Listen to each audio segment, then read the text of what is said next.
Well, hey guys, today let's talk about how to fix an oily scalp. I know a lot of you guys deal with this. No matter what you do, you feel as though your hair always looks greasy, your scalp just keeps pumping out more oil, aka sebum. We all make it, but guess what? Your scalp has a really high density of oil glands. So it's territory that makes a lot of oil. I mean, there's a lot of surface area to your scalp as a side note, and a lot of it is occupied by follicles. Attached to a follicle is a sebaceous oil gland that makes sebum. The function of sebum is basically to lubricate the surface of the skin and the hair. The sebaceous gland is that little white cloud looking gland attached to the hair follicle, and it makes oil and it pours right into the hair follicle, and that then opens out onto the surface of the skin and, along the hair itself. The amount of oil that you produce is largely a function of your genetics and different hormones, namely the androgen hormones. So for example, around the time of puberty, when the hormones are changing, it is a time when people deal with more seborrhea, oiliness. That's why acne often has its onset in early puberty. Because there's so many oil glands on your scalp, if you do have an oilier scalp, you may also struggle with dandruff, seborrheic dermatitis. Many people do not make the connection that dandruff, which produces these flakes, is actually related to being oily and having a tendency towards seborrhea, aka excessive oil production. That oil gets broken down by the yeast that live on everyone's scalp, malassezia, and then your immune system kind of reacts to it, and you get these greasy, red, inflamed patches throughout your scalp covered with this kind of yellowish scale, which you may not really see with your eyes because depending on the density of your hair, but then that flaky stuff comes off like on your black shirt and you're like, oh my gosh, I have dandruff. But if you actually shaved your head and look very closely, you likely have reddish pinkish patches with overlying greasy yellow scale. If you have a deeper skin type, that may look like hypopigmentation, areas of the scalp where you actually have loss of color from that inflammation, all related to producing a lot of oil. There is this widely held belief online that if you shampoo your hair too much, your scalp will actually produce more oil in response to the excessive shampooing, and I am here to tell you that is false. There are no receptors for shampoo on the sebaceous oil gland. It does not know that you are shampooing once a day, twice a day, every day, once a month, never. Oil production ensues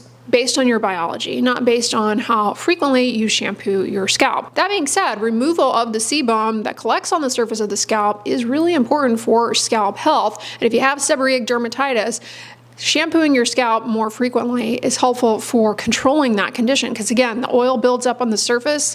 That yeast starts snacking on that oil, breaking it down, creating a lot of inflammation that leads to problems with how the skin cells turn over and you get those flakes, yada, yada, yada. So shampooing as frequently as your hair type will tolerate is key. For me personally, I shampoo my scalp every day, but that's not going to work out for every hair type out there. Some people do well to shampoo their scalp less often. It's all about doing what works for you, but shampooing is really important for removing excess oil on your scalp. And no matter if you have an oily scalp or a dry scalp, you do need to be cleansing the scalp at some frequency, usually no less than once a week. It doesn't control the oil production, but rather it just removes the excess buildup of oiliness on the scalp. But when it comes to shampooing, I hate to break it to you, there's a good chance you're probably not doing a very good job shampooing your scalp. That may sound harsh, but it is true. People go on and on about body washes. They have all these loofahs. You've all seen on TikTok, the latest thing is the everything shower. The way people often end up shampooing their scalp, it's like, and that's it. They don't take the time to really distribute the lather of the shampoo over the entire scalp surface. You don't just have oil glands on your scalp here and here in the center of your scalp. You've got them back here, the sides. So you really want to spend time getting that shampoo lather to all surfaces of the scalp. And for me personally, I have found that one thing that has really helped me out a lot in doing that and making shampooing a more enjoyable experience is to use a little handheld shampoo brush with little massagey like fingers. It helps distribute the shampoo over the surface of the scalp as well as dislodge build up and sticky skin cells that are trying to be shed. It's really been a game changer, very inexpensive. Highly suggest one of those. They really make a huge difference, at least for me. But yeah, you really want to make sure that you are actually getting the entire scalp.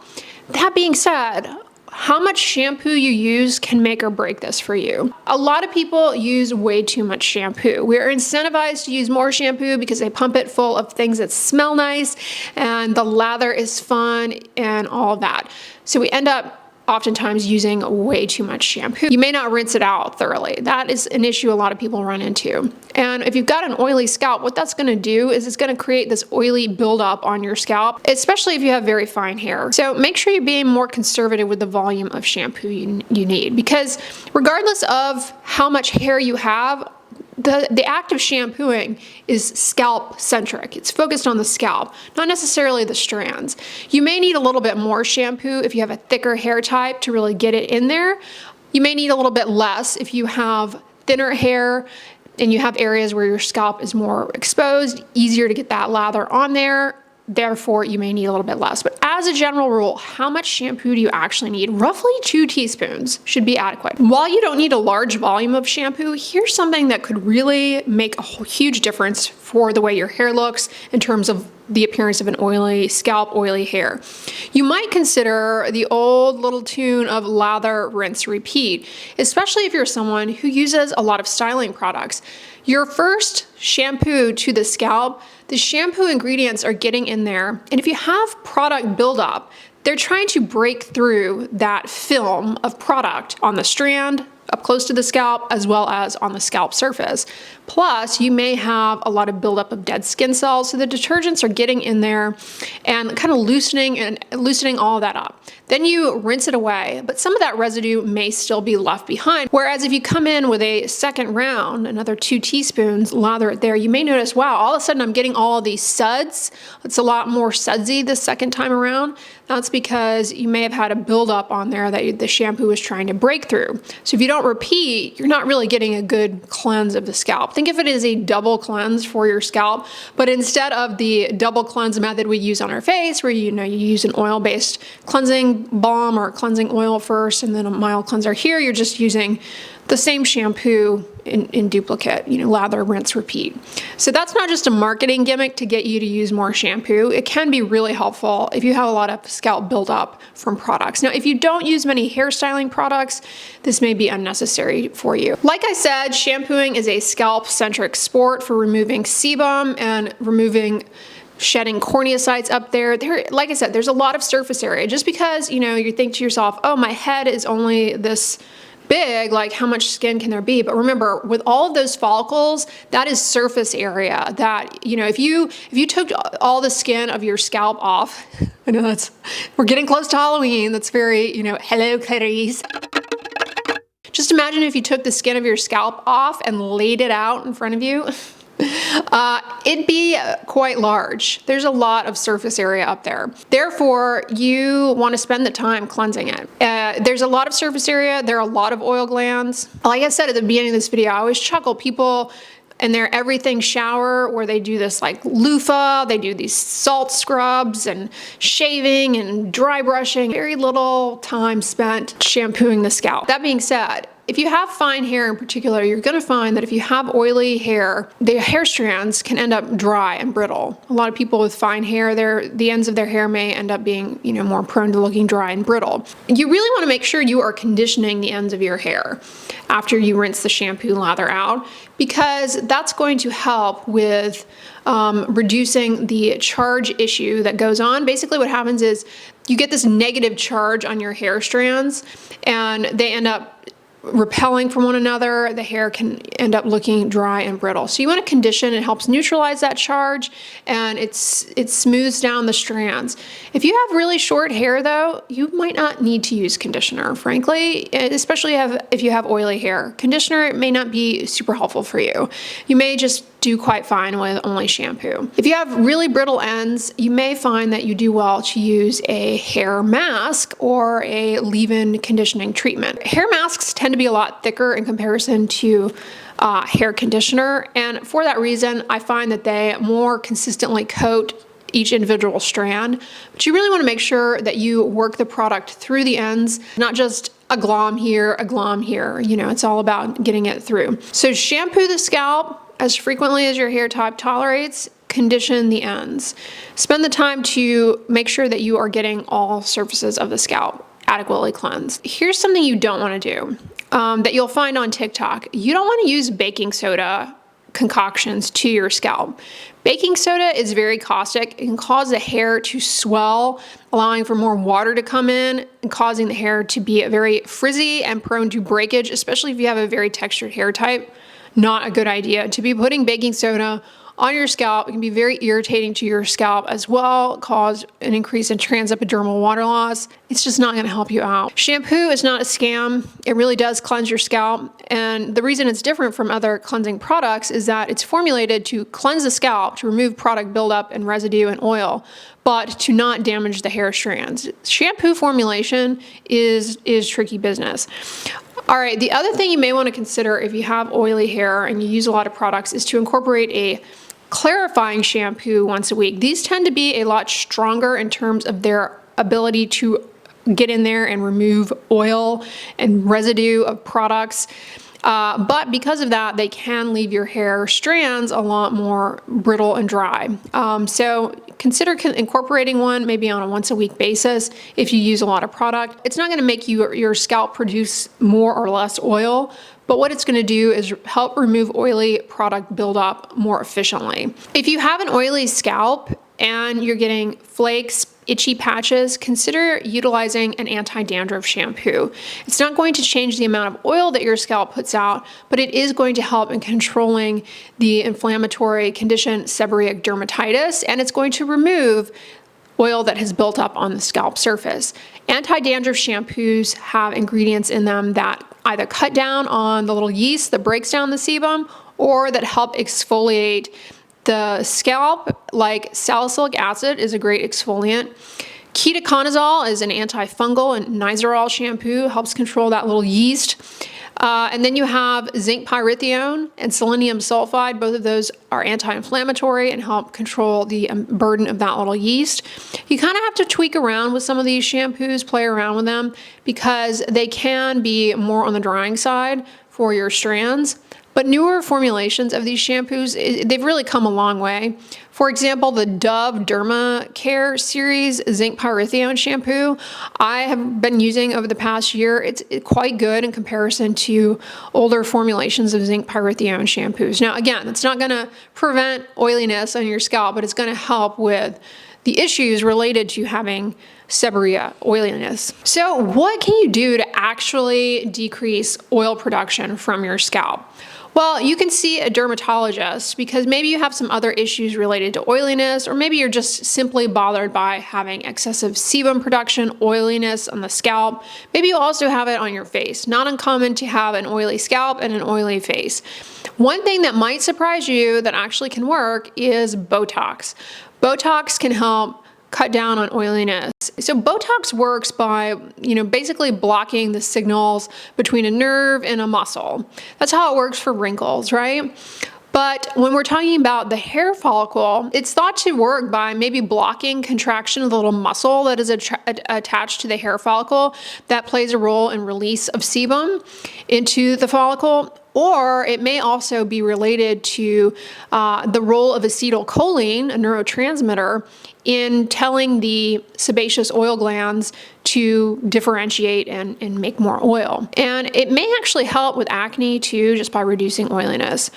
But, that's not going to be covered by insurance. It's expensive, but it's definitely something that, can help. Plus, if you have a sweaty scalp, it also can help cut down on sweat. Now, sweat is a different secretion compared to sebum. Comes from a different gland. Sweat is intended to cool the body. It's mostly water and some electrolytes. Sebum is intended to lubricate the skin surface, and the hair is made up of waxes and lipids. Separate glands. Botox definitely targets the sweat gland, the eccrine sweat gland, but it also can target the oil gland and help cut down on oiliness. The other thing that truly can reduce sebum production is isotretinoin, Accutane. Given for acne, it's a great acne treatment. It's really the only medication that we have that actively shrinks the oil gland. So if you have ever gone on isotretinoin, you can appreciate a reduction in oiliness, including an oily scalp. Now, to just go on isotretinoin for simply the cosmetic benefit of not having an oily scalp, You know, it's a lot to take on. There are side effects that you need to be monitored for with isotretinoin. Check out my Accutane playlist if you want to learn more about those. It's not a, you know, as scary of a drug as the internet makes it out to seem, but, you know, with medications, they have side effects, they have risks. So it's important to be monitored, and exposing yourself to the potential for those risks when you don't have acne, you know, it's something you might want to talk about further with your healthcare provider. Everyone's needs are different. That being said, you know, oiliness of the scalp related to seborrhea. You may also have seborrheic dermatitis. It's dandruff on the scalp, but it can happen on your face. You have an oily, shiny forehead. Maybe you get these greasy patches in the eyebrows that flake, turn red. Isotretinoin actually can help that condition. It's called seborrheic dermatitis. Then there are lifestyle factors that actually influence oiliness in the scalp. So they're subtle. You know, again, you're not going to completely dry up all of the sebum by modifying these factors, but these factors do push more sebum production. One of them is smoking. Smokers actually produce more sebum, more oil. They have more problems with acne because of that. Probably related to some cholinergic effect. We don't entirely know why. Also, stress. Stress hormones signal to the oil gland to make more oil, and therefore, you know, manage your stress, which is easier said than done. But, you know, anytime you get run down, you're not sleeping well, that can make your skin oily. It also can make your skin dry too, because when you get stressed out and run down, your barrier becomes more vulnerable to water loss. It becomes weak. And so you can get dry skin, but you can also have increase in oil production. Hello, combination skin. And, you know, that can impact the scalp too. You have more scalp oiliness. So be mindful of your stress levels and how they might influence the way that your scalp and hair look. Of course, your diet plays a role in skin health, including that scalp skin and your hair health. Making sure that you have a balanced diet. I mean, this is boring information, I know, but it's the truth. It's the honest truth. There's not some magic supplement or pill or, you know, some ancient traditional exercise or stone that you can rub over your head to take away the oil. I'm sorry, but your diet, you know, if it's leaning towards primarily fast food, you're not really getting much in the way of fruits and vegetables. You're eating a lot of junk, you're not, you know, eating good nutritious meals, that's going to put a lot of stress on your body and definitely lead to, you know, increases in something called insulin-like growth factor, a hormone that drives oiliness. Yeah, speaking of stress and stress hormones, what they do for the oil gland is they increase the expression of genes in the oil gland that are necessary for making oil. So they definitely influence oil production in that way. So when I say oil production is largely governed by hormones and genetics, that is the truth. It's not as simple as it might sound, though. There are a lot of complex crosstalk and interaction with the different hormonal and neuroendocrine mediators that influence oiliness. And a lot of that can be, you know, made worse by inflammatory lifestyle habits, smoking, stressing yourself out, not eating a balanced diet. A lot of the cosmetic concerns around having an oily scalp can actually be remedied by making sure that you are shampooing appropriately. There's a lot of territory up there that you want to make sure you target. So I hope this video was helpful. The tips that I give, you know, I hope they help you out. If you enjoyed this video, on the end slate, I'm going to link my video on how to remove scalp buildup. I give more tips in that video all about scalp health. So check that one out next. But if you like this one, give it a thumbs up, share it with your friends. And as always, don't forget, sunscreen and subscribe. I'll talk to you guys tomorrow. Bye.